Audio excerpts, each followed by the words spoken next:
Assalamualaikum warahmatullahi wabarakatuh. Mungkin sebagian dari kita belum pernah mendengar dan mengetahui siapa Sya'wanah itu. Namanya tidak sepopuler Rabi'ah al-Adawiyah dan sufi perempuan lainnya. Namun, tahukah Anda bahwa Imam Al-Ghazali justru dibuat takjub oleh wanita yang satu ini? Ia dikenal suka menangis jika menyebut nama Allah Subhanahu wa ta'ala.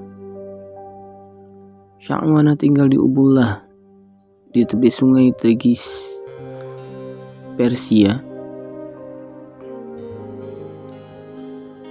Dia diyakini hidup pada waktu yang sama dengan Fudail bin Iyad. Bahkan salah satu riwayat menyebutkan bahwa Syekh Fudail bin Iyad pernah berkunjung ke rumahnya untuk meminta doa. Sebelum menjadi sufi, Sya'wanah adalah seorang wanita yang hampir setiap hari pergi ke dunia malam. Suatu hari, dia dan gadis-gadisnya sedang berjalan di salah satu gang di Basrah. Ketika sampai di depan pintu rumah, dia mendengar teriakan.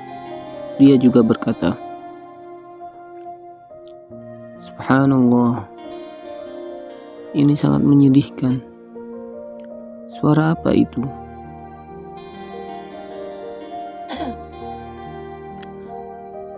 Lalu dia segera menyuruh pelayannya untuk mencari tahu apa yang terjadi. Budak itu pergi tetapi tidak kembali. Dia kembali menyuruh salah satu pelayannya yang lain untuk melihat apa yang terjadi. Budak itu pergi tetapi tidak kembali. Saat itu Sya'wanah memerintahkan salah satu budak perempuannya untuk mencari tahu apa yang terjadi sambil memerintahkan budak itu untuk segera kembali. Pelayan itu kemudian kembali dan berkata, "Putri, tangisan ini bukan tangisan orang-orang yang berduka atau sedang sekarat, tetapi itu adalah tangisan mereka yang bertaubat dari dosa-dosa mereka dan catatan kehidupan mereka dengan tinta hitam." Setelah mendengar laporan dari salah satu budaknya, Sya'wanah langsung pergi ke balkon rumah. Dia melihat seorang penkhotbah dikelilingi oleh sekelompok orang. Penkhotbah memberikan mereka nasihat dan mengingatkan mereka tentang hukuman Tuhan sampai mereka meneteskan air mata. Ketika Sya'wanah bergabung dengan mereka, penkhotbah itu membacakan sebuah ayat dari Al-Quran yang artinya, ketika neraka melihat mereka dari jauh, mereka mendengar murka dan suara apinya. Dan ketika mereka memasuki tempat sempit dengan berlenggu, dilemparkan dari neraka, mereka berharap untuk kehancuran.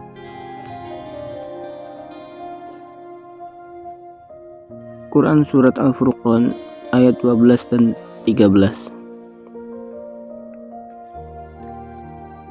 Setelah membaca ayat tersebut, Sya'wanah merasakan sakit dan nyeri yang menusuk hatinya, dan dia kemudian berkata, "Wahai Syekh, aku adalah salah satu penghuni hina tempat sempit neraka itu.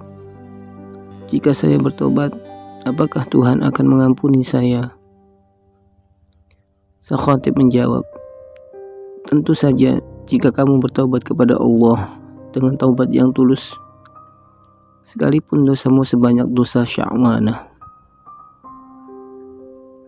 Sya'wanah berkata, "Wahai Syekh, Sya'wanah yang Anda sebutkan sebelumnya adalah saya yang tidak akan berbuat dosa lagi setelah ini." Sang khatib berkata, "Allah Subhanahu wa ta'ala Maha Penyayang, tentu akan diampuni jika kamu mau bertobat kepadanya dengan taubat yang tulus." Syahwana menangis kemudian membebaskan semua budaknya dan melakukan ibadah.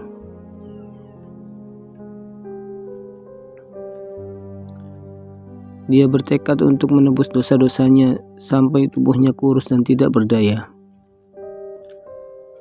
Suatu hari, dia meregangkan tubuhnya sendiri dan menyadari bahwa tubuhnya kurus dan lemah. Dirinya berkata, "Hanya di dunia ini tubuhku telah kurus sedemikian rupa. Bagaimana aku di akhirat nanti?" Syahwana setiap malam waktunya hanya dihabiskan dengan berdoa kepada Tuhannya dan menangis karena takut kepada Allah. Dia banyak menangis sehingga orang-orang khawatir Syahwana akan buta karena dia terlalu banyak menangis. Namun dengan tenang dia menjawab, "Saya lebih baik buta di dunia ini karena saya terlalu sering menangis karena Allah, daripada buta di akhirat karena percikan api neraka. Barang siapa di antara kalian bisa menangis, menangislah.